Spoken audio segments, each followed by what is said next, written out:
Le dernier week-end, quelque chose de presque inimaginable s'est produit à la frontière entre le Maroc et l'Algérie. Pendant un bref instant, le passage de Zouj Boral, scellé depuis des décennies, a ouvert ses grilles. Mais pourquoi? Et qu'est-ce qui pourrait briser une barrière qui est là depuis 30 ans? Laissez-moi planter le décor. L'ouverture n'était pas une question de politique. Ce n'était pas une question de commerce. C'était une question de pure et simple humanité.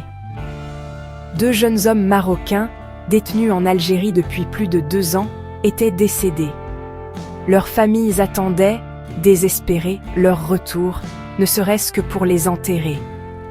Et ainsi, après d'innombrables démarches administratives, de supplications et de chagrins, la frontière s'est ouverte, juste pour eux. Qui a rendu cela possible? Oui, des responsables marocains et algériens ont coordonné l'opération. Mais les vrais héros ici? L'association marocaine d'aide aux migrants en situation difficile, basée à Oujda. Ils offrent aux familles une aide juridique et administrative gratuite lorsque des proches sont bloqués ou perdus de l'autre côté de la frontière. Ce sont eux qui ont surmonté la bureaucratie, qui ont continué à appeler, à envoyer des courriels et à insister pour obtenir des réponses, afin que ces familles puissent faire leur deuil. Et cette histoire n'est pas unique. Actuellement, plus de 430 Marocains seraient détenus dans les prisons algériennes, en attente de jugement. 6 autres familles marocaines attendent toujours le retour des corps de leurs proches, dont 2 jeunes femmes d'Oujda. Et ce n'est pas seulement l'Algérie. Des centaines d'autres Marocains sont également bloqués en détention dans les pays voisins.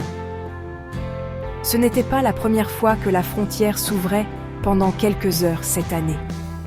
En février et mars, les autorités ont discrètement autorisé 74 migrants marocains vivants à rentrer après des mois, parfois des années, de détention. Certains avaient même purgé leur peine, mais restaient bloqués parce qu'ils ne pouvaient pas payer leurs amendes. Alors, que puis-je en tirer de tout cela?